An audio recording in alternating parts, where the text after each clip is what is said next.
For more continued unrest in Egypt and its impact on the Middle East and the Arab world, we're joined by correspondent Roee Ruttenberg, who now is in Jerusalem.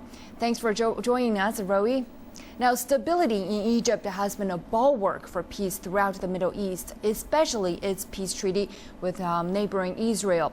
Now, as the protest intensifies, how is the Israeli government reacting to this situation? As you said, this peace treaty is the longest peace treaty Israel has had with an Arab country, some 30 years. As of course, Israelis are monitoring closely what's happening in Egypt. This is, if I could just show you the headline of one of the Israeli papers today, a full-page picture of President Mubarak and the protesters waving their shoes at him. The headline reads, "Approaching the End." So of course, people are watching the developments in neighboring Egypt very closely. One member of the Israeli parliament today did speak about the Israeli response towards Egypt.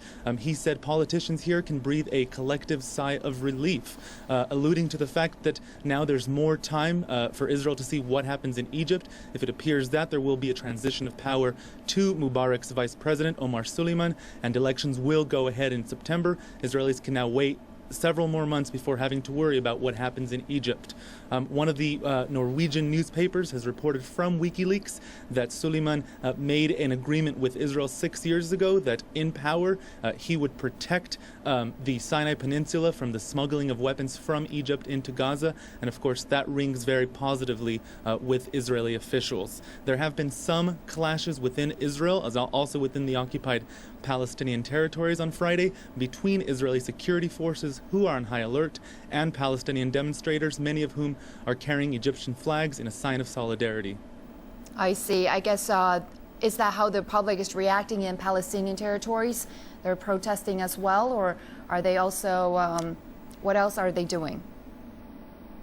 The public in the Palestinian territories is as well watching the developments in Egypt very closely. It should be noted that the Palestinian population is quite divided, obviously, between those in the Gaza Strip controlled by Hamas and those in the West Bank controlled by Fatah.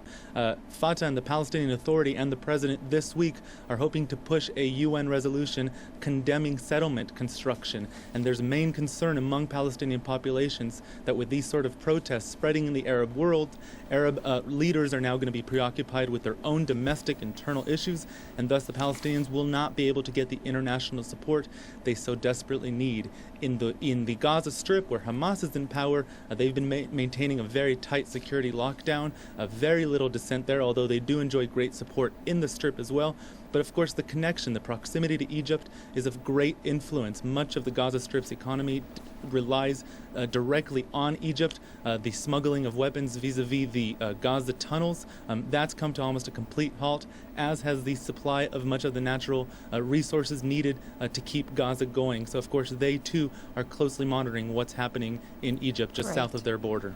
Great update. Thank you very much, Roee. And that was our correspondent, Roee Ruttenberg, in Jerusalem.